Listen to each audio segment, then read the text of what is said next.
Goodbye, Grandma. My MIL Rebecca stood there frozen, watching my son Ryan wave cheerfully as he left the house.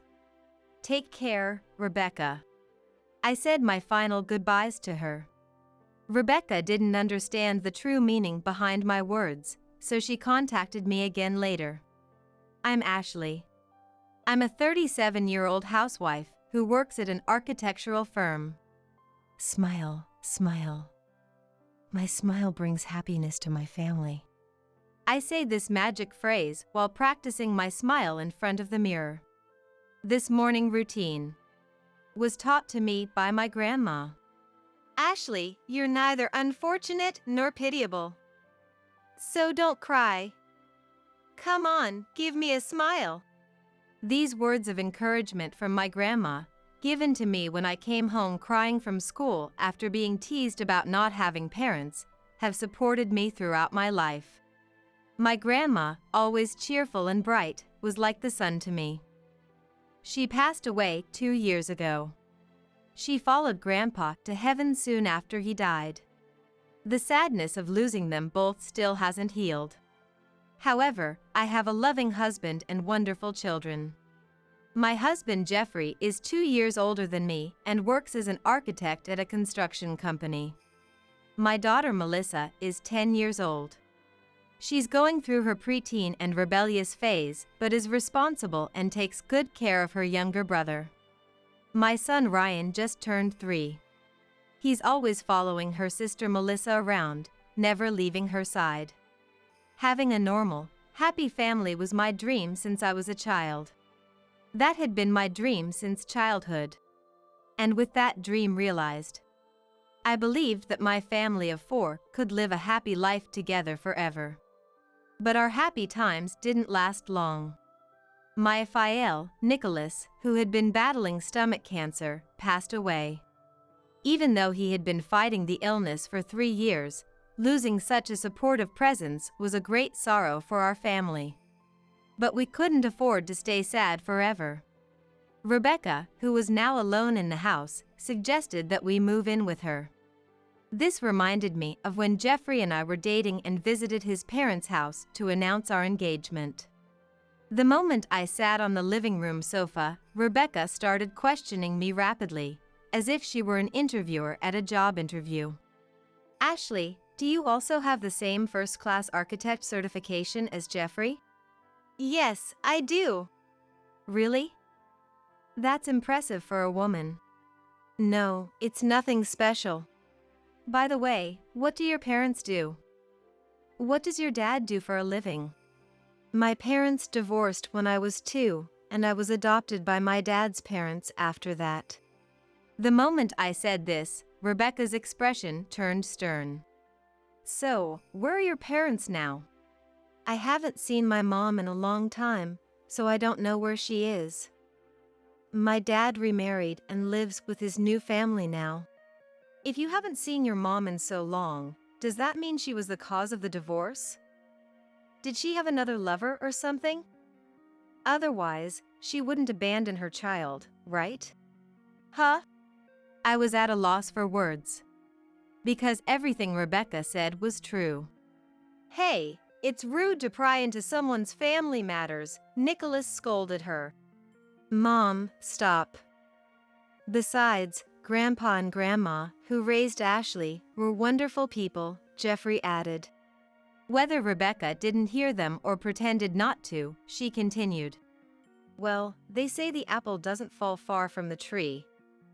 What if your daughter ends up like your mom? Rebecca spoke loudly enough that it didn't seem like a mere soliloquy. That's enough! Ashley, I'm sorry.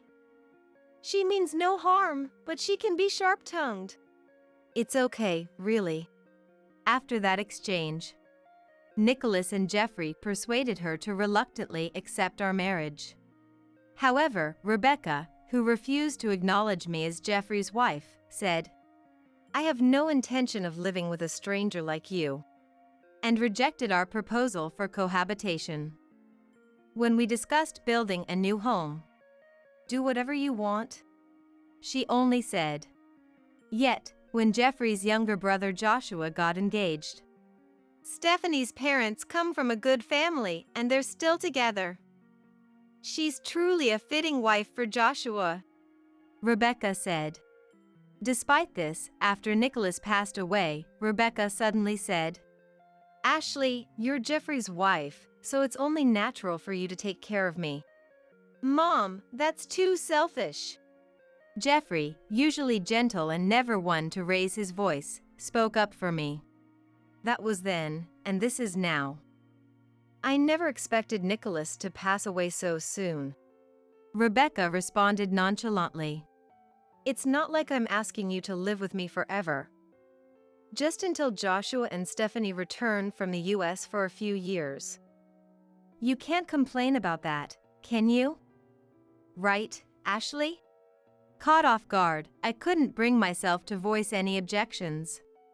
In the end, we started living together in the in-laws' house, which was a 10-minute drive from our home, with the condition that it would only be until Joshua and Stephanie returned from their overseas assignment in America. Ashley, you know. Yes, what is it?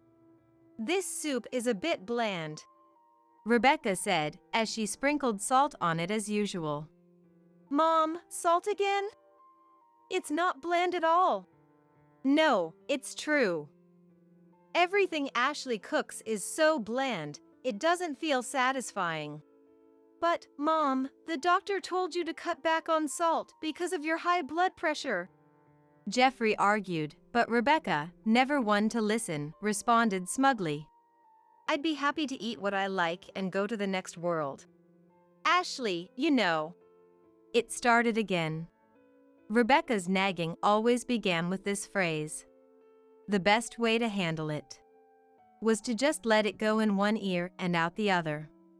However, what worried me was Ryan, who would often imitate Rebecca, saying, Ashley, you know. At his age, he was eager to mimic everything, which often made me anxious. Another thing that troubled me was the triangular relationship that had formed between Rebecca, Melissa, and Ryan. What a brat! Rebecca would say loudly enough for Melissa to hear. Ignoring Rebecca, Melissa would try to leave the house as soon as she got back from school. Melissa, having seen Rebecca's true nature from a young age, refused to open up to her. Melissa, I'm coming too, Ryan would say, trying to follow Melissa.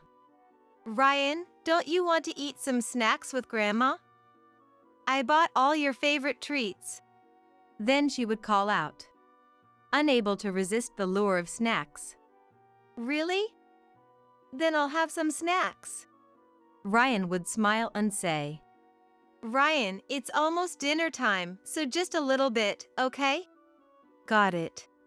He is smart, so he knows that without being told, right? Yeah.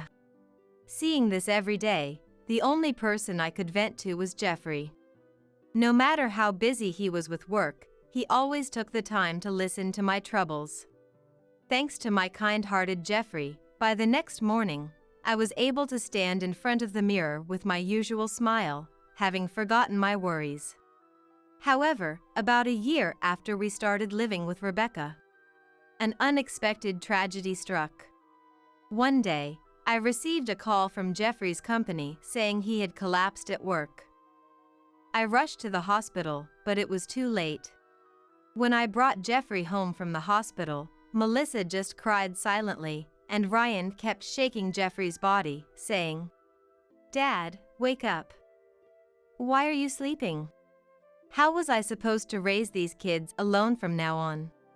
The grief and anxiety from losing Jeffrey hit me all at once. I told myself that I had to protect them, to stay strong. I vowed never to cry in front of them. But then, Rebecca uttered heartless words to me. You lost your husband, yet you don't shed a single tear. You really are heartless. I'd like to see the faces of your parents. Regardless of how much she disliked me, those were not words to say in front of the children. When Nicholas passed away a year ago, Rebecca had said, The funeral will be taken care of by Jeffrey and Joshua, so I don't need to do anything. It's a relief. She lay on the couch, laughing at a comedy show. "I laughed so hard I cried," she said. For Nicholas's memorial service, she had merely suggested, "We can do it on a small scale at home," leaving the rest to others. But when it came to Jeffrey, her attitude was entirely different. "Jeffrey's memorial service will be at the community center," she declared, and even made the reservation.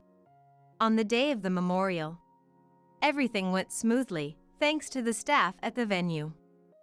Just as the post-service meal was about to begin, Rebecca said, "Ashley, the kids and I will take our food home. You handle the rest," holding a paper bag filled with food. She added, "The cab is waiting with the kids," and left for home. I returned home 2 hours later. Huh?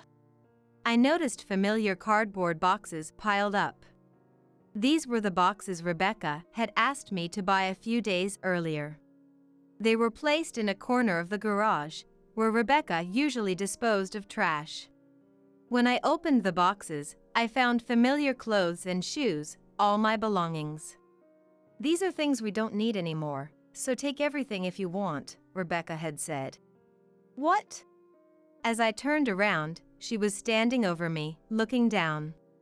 Rebecca then told me, "Now that Jeffrey is gone, you're just a stranger to us. So, please leave." She pointed outside the gate as she spoke. "Understood," I replied immediately. She seemed momentarily surprised by my quick response, but then smiled. "I'm glad you're so understanding," she said. "Where are Ryan and Melissa?" I asked. "They're at a relative's house. I'll arrange for them to be brought home later. So, just pack your things and leave quickly," Rebecca urged. As I loaded my belongings into the car. "But you're lucky. Even if you're kicked out of here, you still have the house Jeffrey left you," I overheard her say. Ignoring her words, I said, "Goodbye, Rebecca. Thank you for everything," and left the in-laws' house. Upon returning home, I immediately started cleaning the entire house. Before I knew it, it was pitch dark outside, and the clock showed it was past 8 p.m. "Hello, Rebecca? It's Ashley." "Oh, Ashley? What do you want?" Rebecca's voice was clearly groggy from sleep. "Ryan and Melissa haven't come home yet." "Oh, Melissa and Ryan? They're already asleep." "Asleep?" "Ryan said he wanted to sleep with me, so there's nothing I could do." "Nothing you could do?" "Anyway, I'm exhausted from today. And tomorrow, we're leaving early for a trip to amusement park. I'll contact you later." "Hello?" She hung up the phone abruptly. I knew it. I was certain Rebecca never intended to send the kids back. And having been told something by Melissa, I had pretended to be deceived. This occurred a few days after Jeffrey's passing. "Hey, Ryan, how about living with Grandma from now on?" "Yeah, with Mom and Melissa too." "No, I mean just you and Grandma." "If you do, I'll buy you lots of sweets and grant all your wishes." "Really? You'll buy me lots of sweets?" "Yes, lots." "Will you take me to the amusement park?" "Of course. As many times as you want, tens or even hundreds of times." "Yay! Then I'll stay with Grandma. But you must keep this a secret from Mom and Melissa, okay? Just between you and Grandma." "Okay, a secret." Melissa had told me about this conversation between Ryan and Rebecca. Ryan had confided in Melissa, saying, "Melissa, this is a secret." I was genuinely worried about what would happen if Ryan decided he wanted to live with Rebecca.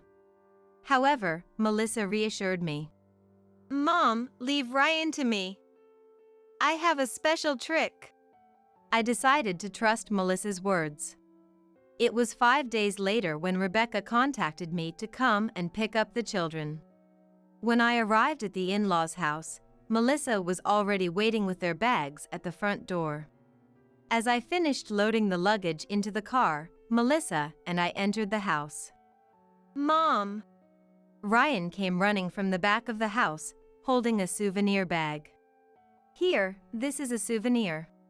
"A souvenir? Oh, what a lovely pendant. Thank you, Ryan." Just as I was feeling relieved to see Ryan looking well. "Oh, Ashley, you're early. Did you finish loading the luggage?" Rebecca spoke up. "Yes, I did." "Then, Ryan, say goodbye to Mom and Melissa." "What?" At the very least, she could have invited us in for coffee. I was taken aback as Ryan quickly put on his shoes, turned around, and said, "See you later, Grandma." "Bye." "Ryan, hurry to the car." "Okay." Rebecca stood frozen with her mouth agape as Ryan cheerfully waved and left the house with Melissa. Trying to suppress my laughter, I said, "Well, I'll be going now," and headed towards the door. "Wait a minute, Ashley," Rebecca called after me. "Yes, what is it?" That. That? I pretended to think for a moment and then said, "Oh, you mean the plan to make Ryan the adopted child of Joshua and Stephanie? How did you find out about that?" "No way." "Yes, that's right. Joshua called me from abroad." "No. When? How?" "The day after the memorial service." I thought it was a call to apologize for not attending the service, but I was shocked to hear that story. "What's so surprising about that?" "I thought it was inconvenient for Joshua and Stephanie not to have children." "What's wrong with that?" Her unapologetic attitude left me more exasperated than angry. "But, Rebecca," I said with a sly smile. "What?" Rebecca's face tightened. "Too bad. The Ryan you tried to bribe with gifts managed to slip away." "What?" Rebecca looked down, clearly agitated. "Let me make this clear once and for all. No matter what happens, I will never give up my children. Take care." With that, I hurried to the car where the children were waiting. On the drive home, listening to Ryan in the back seat talk about his memories of Disneyland. "Hey, Mom." He suddenly spoke in a serious tone. "What is it?" "I'm going to be a hero." "What?" Ryan's words surprised me so much that I almost turned around despite being in the middle of driving. "A wizard in a light blue dress with a pink ribbon cast a spell on me." "Right, Melissa?" "Yes, she used her magic wand and said bibbidi bobbidi boo, turning you into a brave hero." "Yeah. I'll become a hero and protect you, Mom." The one who cast the spell on Ryan was the fairy godmother. The magical fairy who turned a pumpkin into a carriage. Melissa had translated the magical words for Ryan. "If Ryan's protecting me, then I have nothing to fear. Thank you." Even though I had vowed never to cry in front of my children, tears welled up uncontrollably. Melissa, sitting in the passenger seat, quietly handed me a hand towel. I promised myself again that I would protect my children. Several months passed. One day, as I was enjoying peaceful days with my family of 3, I received a phone call. "Hello, Ashley?" The voice on the other end was tearful, accompanied by sniffles. "Hello. How have you been?" The caller was Rebecca. "Even though Jeffrey is gone, you're still part of the family, so it's okay to call you, right? Am I still family? I thought I became a stranger." "That's..." "So, what brings you here?" "That was then. Anyway, I actually fell at home and twisted my ankle." "I'm sorry to hear that." Yes, it's terrible. I can't even drive to go shopping. Drive? Oh, you mean the pink bicycle? In that case, you should ask Stephanie for help, shouldn't you? Yes, that's right. But I can't ask Stephanie since she's abroad, right? That's true. So, how much will you pay me? What? How much? I mean, how much will you pay me to work as your housekeeper? Why should I pay family? I'm not sure what you're misunderstanding, but I'm not so kind-hearted to work for free for someone else's household. But... What? Legally, we're already strangers. That's the fact. Legally? How can you be so heartless? You seem unaware. When you divorce or lose a spouse, you're legally considered strangers. There's no obligation to report anything. What? I don't understand why you're angry.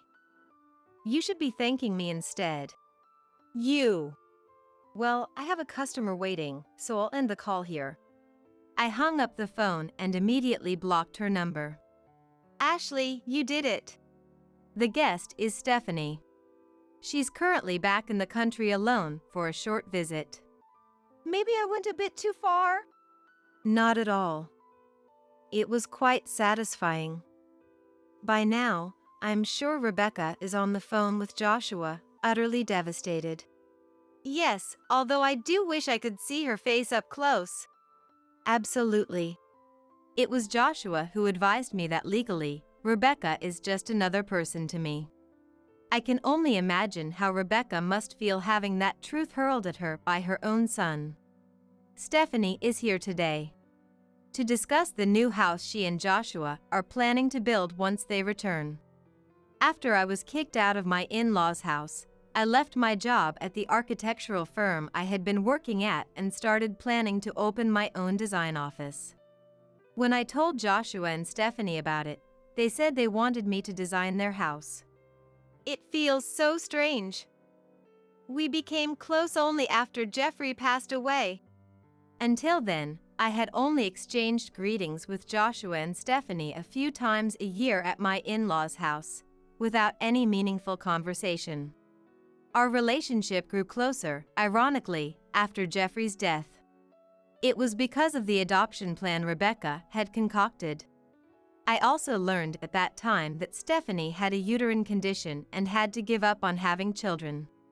Yet, Joshua and Stephanie accepted this reality and decided to enjoy their life together as a couple.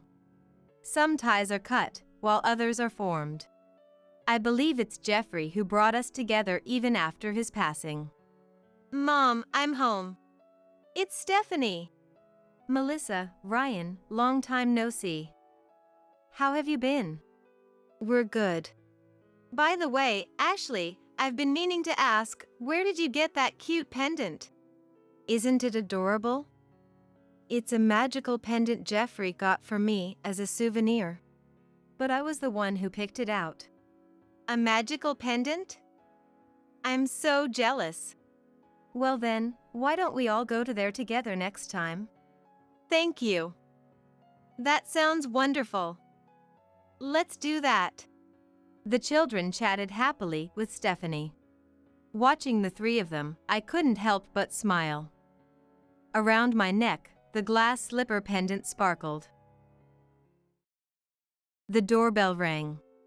Eddie, my husband, was home. Usually, I would go to the door to greet him, but today I didn't have the energy to rush down.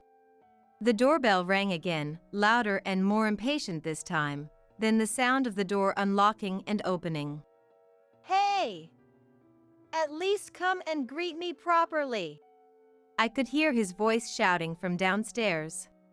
Summoning all the strength I could, I replied. I'm sorry. I've been taking care of Mila, and I'm not feeling well either. Our daughter Mila had come home from school early with a high fever. Taking care of her, I too had started to feel feverish and dizzy. Eddie didn't respond, whether he heard me or not. I could just hear his heavy footsteps, indicating his displeasure. Hey! Dinner isn't ready. I couldn't help but be exasperated by Eddie's predictable behavior and heartless words. Hey! I've got an important meeting tomorrow. I can't afford to get sick from her. Eddie glared at me with a puzzled look, waving me away. Then, out of nowhere, he took my sheets to the storage room. He even went upstairs and ripped off Mila's sheets while she was sleeping. Mila shrank back, confused by the sudden commotion. Sick people need to be isolated. Go to the storage room. No way. Mila and I were pushed into the cramped storage room with no windows. My name is Noelle. I live in a suburban house, spending my days doing household chores. Eddie leaves for work by 7 a.m., having worked at an insurance company for nearly 30 years since graduating college. Eddie always gets dressed in his suit by 6 a.m., appears in the living room, sits at the table, and picks up the newspaper I laid out for him. Then he silently sips the coffee I hand him and eats the toast with a generous amount of margarine. Our routine hasn't changed since we got married, even after having children, even on days off. His dedication to his job has earned him recognition, and he now holds a managerial position. I found out about his promotion much later, as he didn't even bother to share the news. Looking back, Eddie remained unchanged in our marriage, while I evolved. Since childhood, I loved reading, always immersing myself in books whenever I had free time. I would sometimes go out to play with friends, but even then, I'd be thinking about the book I was reading. Naturally, the more outgoing kids formed other groups, and fewer people gathered around me. At the time, it didn't hurt me. I was actually happy to have more time to myself. Spending time in the library, surrounded by books I loved, shaped half of my life. People might have seen me as a bit of a loner. But sometimes, I could be unexpectedly proactive. I hated wasting time the most. Reading and diving into the world of books required a quiet environment and plenty of time. Pointless discussions that never reached a conclusion, committees where no one volunteered and only silence remained, all these things just ate into my day. So, if I thought stepping up would wrap things up quickly, I'd immediately raise my hand and give my opinion. It's funny to think about it now, but this assertiveness once got me elected as the leader for a sports day event.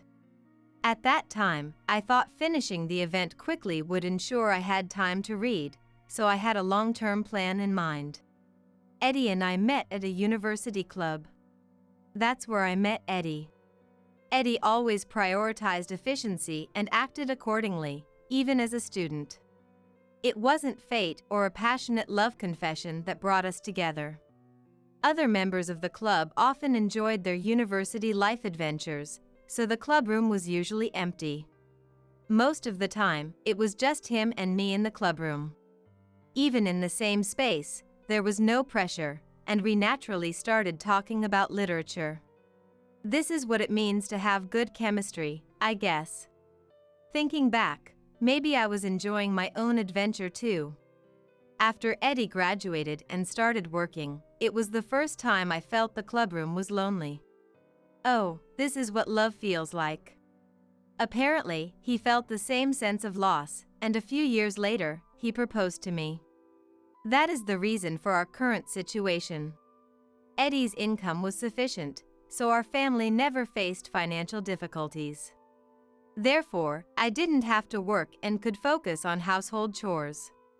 Actually, I had considered going out to work several times, but Eddie refused. According to him, it was the ultimate humiliation for people to think that a husband's income was so low that his wife had to work. Another routine in our household is waking up our only daughter, Mila, who is in 8th grade. She has never gotten up with just one call, and I have to call her at least 3 times. Though she has become more responsible since starting middle school, today it took 5 calls before she stumbled down the stairs. Conversations start in our house only after Mila wakes up. She talks about her friends, complains about her homeroom teacher, and the latest popular artists. Eddie never responds, so she talks to me. While making sandwiches for the two of them, I listen half-heartedly, but I enjoy discussing the plot of the drama we watch together.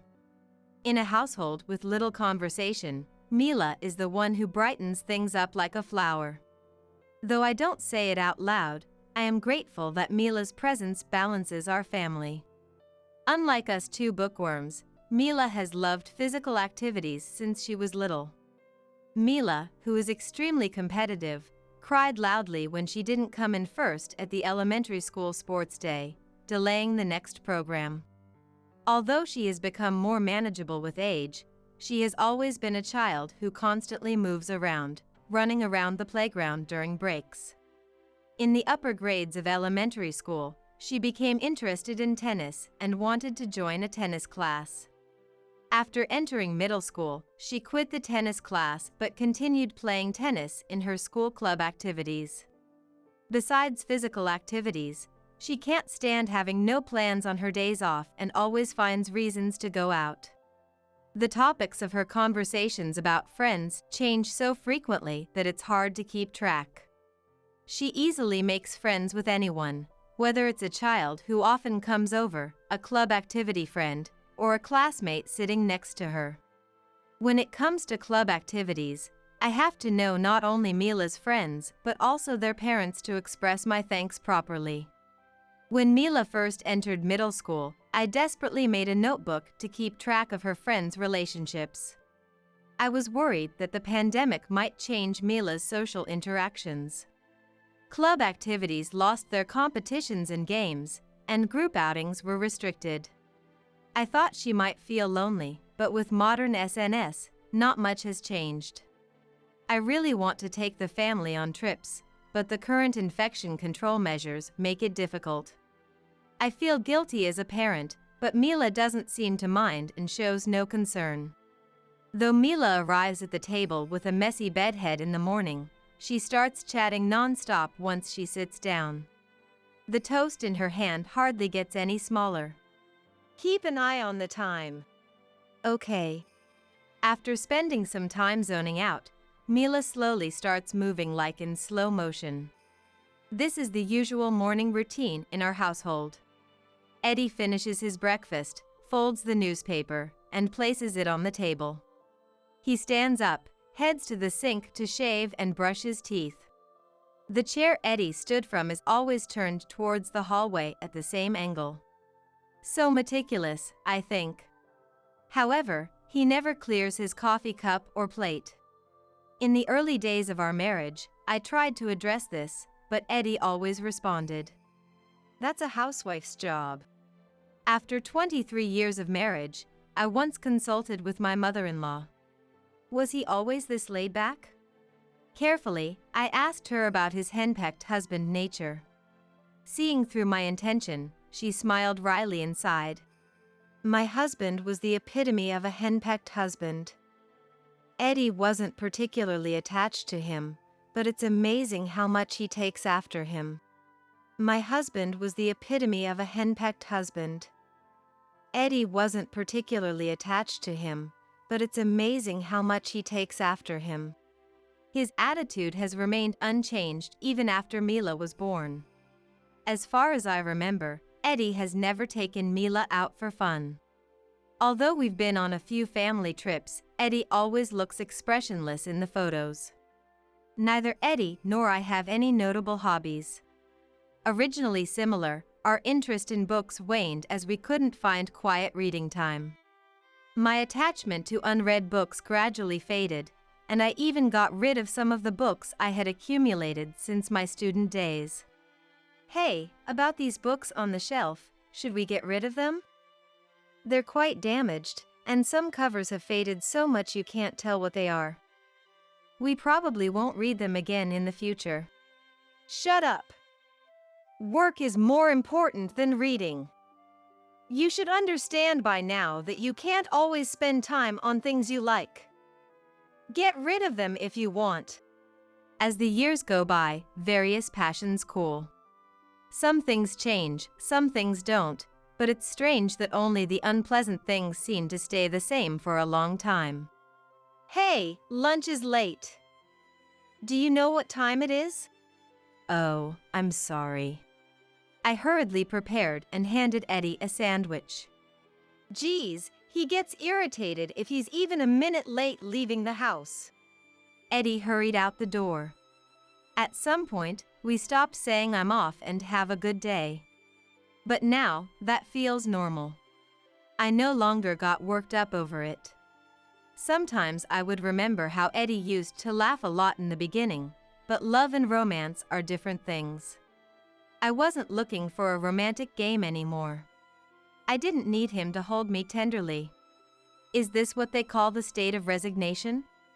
As I pondered this, I called out to Mila once more. As Eddie, who kept precise time, left for work, Mila finally started to worry about the time. What? It's already this late? She finally began stuffing the half-eaten toast into her mouth. This was our routine every day until one afternoon. After a simple lunch, I was doing the dishes when I heard the door open. Oh, Mila. Was today a day for early dismissal from school? As I thought this, I headed to the entrance. There was Mila, sitting on the floor. What's wrong, Mila? You're early. Your face is red. I reached out to touch her neck. Her skin felt unusually hot. Hotter than just being warmed by the outside temperature. You have a high fever. It must have been tough. Usually, this would be the time she starts talking about all sorts of things that happened at school, but she could only manage.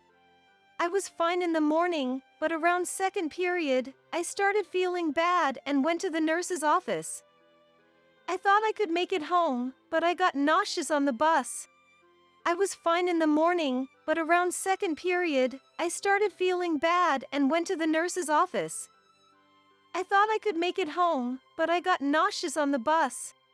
I quickly cleared her bed, and she collapsed onto it. Do you want something to drink? Yeah, just let me sleep for now. She croaked.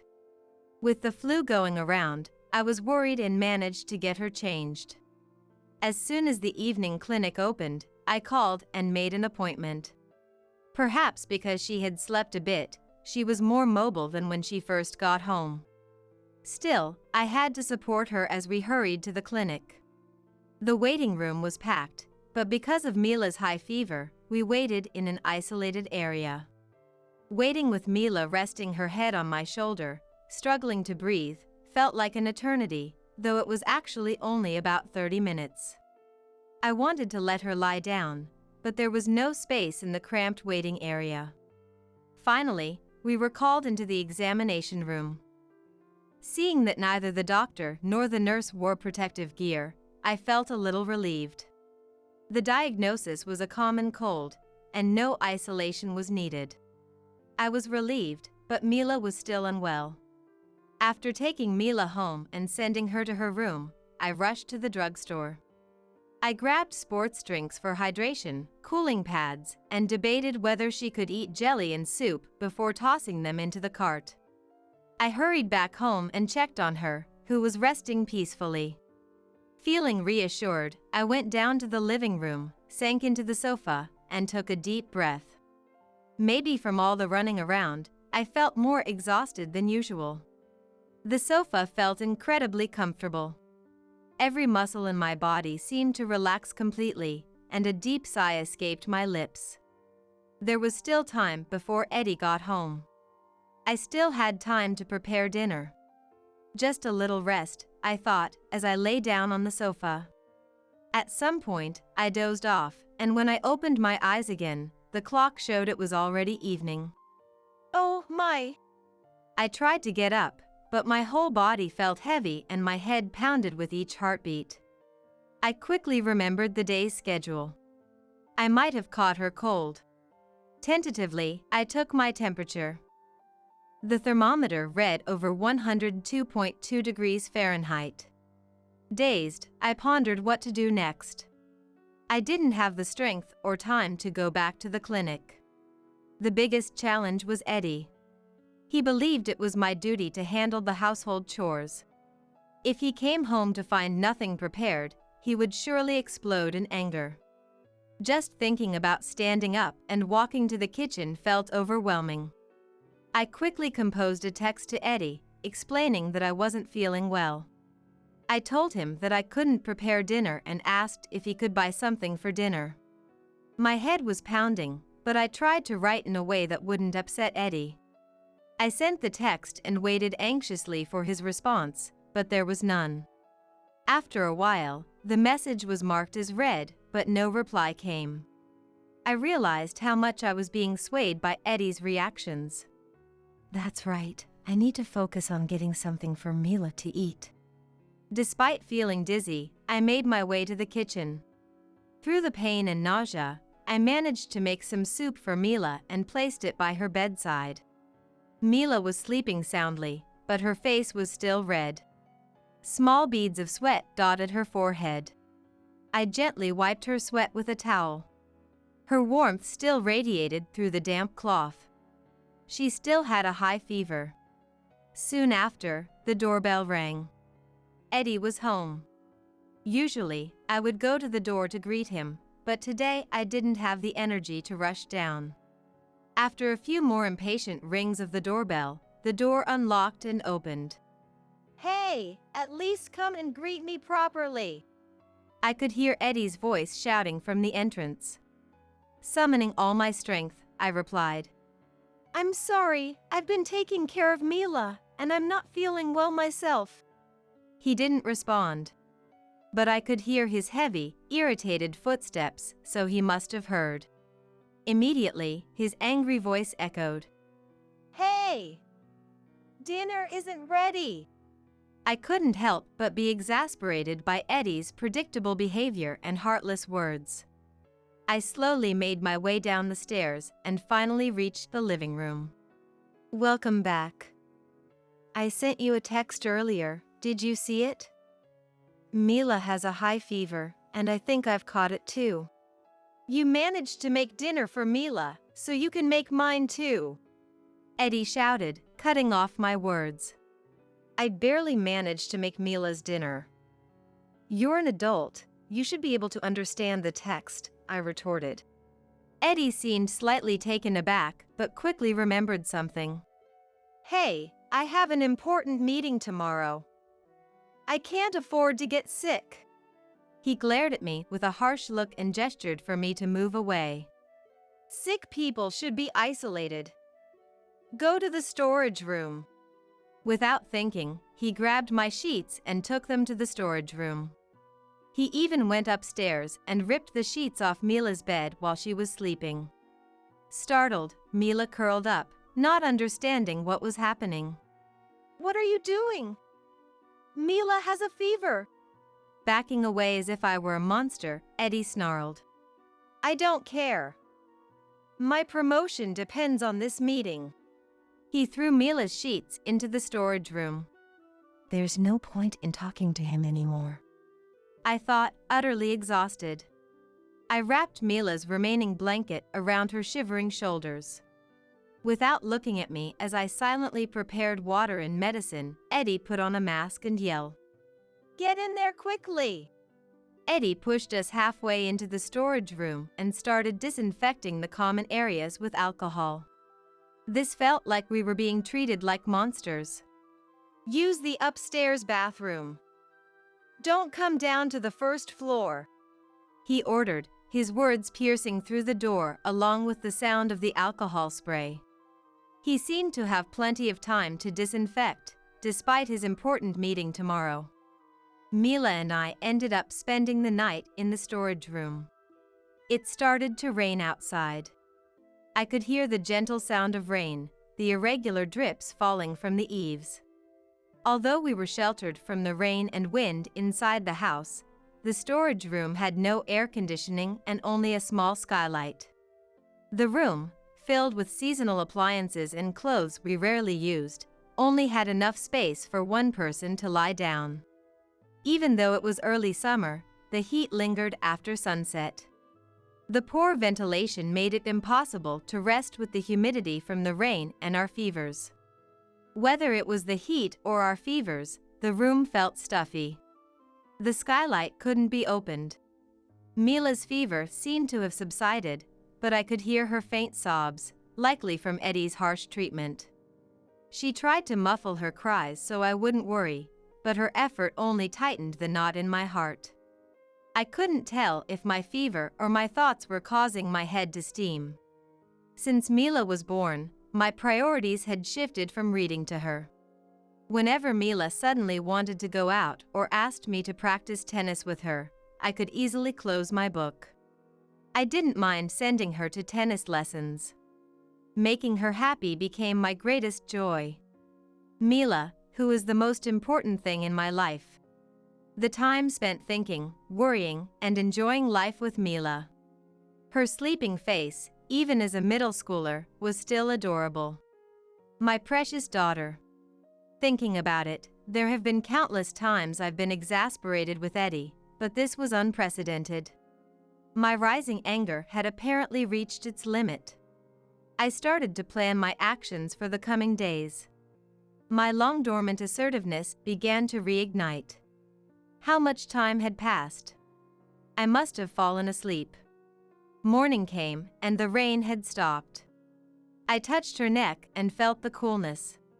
Her fever had finally broken, and I felt a sense of relief. At the same time, I felt lightened. I slowly stood up to put my plan into action. He must have gone to work on time. Just wait and see. Mom, I'm feeling much better than yesterday, but my whole body aches from sleeping on the floor. You're still a bit unsteady. Don't push yourself. Mila and I took turns showering and warmed up in the living room. What was with Dad's behavior? I don't even want to call him Dad anymore. This time, it was awful. I've had many grievances, but this was too much. Mom, you've put up with too much. This is grounds for a divorce. Mila, if that happens, would you come with me? Of course. If it means staying with him, I'd rather live on my own. Holding back tears of relief and joy, I shared my plan with Mila, who nodded firmly. We devised a detailed plan and executed it diligently. First, we exaggerated our coughing and sneezing in the living room and bedroom. We replaced the alcohol in the spray bottles with tap water. We swapped the disinfectant wipes with regular wet wipes. We kept only the necessary painkillers and cold medicine and disposed of the rest. Mila's prescription from the clinic had been used up by the time she recovered. I picked up my smartphone for a particular search. When Eddie came home that night, he made no comments or showed any concern for us, focusing on preparing dinner. More than the disappointment of not hearing a caring word from him, I felt a determination similar to just wait and see. A month passed. The plan was a bit delayed, but the results came steadily. Eddie came home earlier than usual, looking unsteady. Oh, what's wrong? Are you feeling sick? I feigned concern with thinly veiled words. I think I have a fever. I'm worried about work, but I left today's tasks to my subordinates. From his tone, it seemed he intended to go to work tomorrow. Work is important, right? Why not? Now is a crucial time. Suppressing a smirk, I finally said the words I had been waiting to say. Mila and I should avoid getting sick. For the sake of your important work, we'll stay separate. I said this and gave Mila, who had just come home, the okay sign. Mila and I quickly gathered our pre-packed bags and moved out. Hey, who's going to take care of me? He called out in a hoarse voice. Sorry, but we have to stay isolated. There's a note on the desk, I replied, leaving the divorce papers as we walked out. I heard his angry shouts from behind, but I felt no regret. Instead, I was filled with a sense of liberation, as if freed from long-standing worries. The sunlight seemed brighter than usual. Mila seemed to feel the same, humming a tune. Her steps were almost like skipping. We moved into the house we had found earlier. We had been gradually moving things over, and he hadn't noticed. The new house, though smaller, was big enough for the two of us. "It's smaller than the old house. I'm sorry." I apologized, and Mila responded cheerfully. "It's fine. It's much bigger than the storage room." Mila replied with a hint of irony, and we both burst into laughter.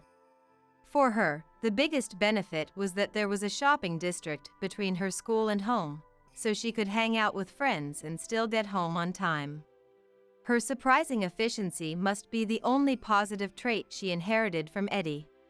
After that, Eddie's calls came non-stop, draining my phone's battery. Texts were endless too. I quickly went to the phone company and changed my number and phone. Regarding the divorce, I contacted the court and found no records had been submitted, so I sent a certified letter through my lawyer. The lawyer facilitated the proceedings for an amicable divorce. Given that our lifestyle had relied heavily on Eddie's income, I expected a tough custody battle. However, Eddie didn't contest custody, so I easily obtained it. In truth, I had been saving money secretly since I started feeling resigned about my life with Eddie. Eddie, who never cared about household finances, was unaware of this. I had enough savings, but to cover Mila's tuition and future expenses, I started working part-time. I found a job at a small bookstore that also dealt in second-hand books. I liked the owner's personality and their respect for books, so I applied and got the job. Having lived as a housewife, I was nervous about handling a job, but my efficiency was recognized, and I got along well with my colleagues. Indeed, I could be proud of my efficiency over the past month since deciding to divorce. Mila seemed even brighter than before. Perhaps Eddie had chained us both down invisibly. Looking out the window of my part-time job, I saw Eddie walking tiredly in a wrinkled suit. I doubted he even knew how to use an iron or where it was. I had no interest in a passing stranger and turned back to my work immediately. Recently, I found more time to read at home again. Partly because I had more time, but mainly because Mila was becoming more independent. "Good morning." Mila greeted me as I woke up, preparing toast for breakfast. She was indeed changing. I felt joy in this change as I bit into my toast,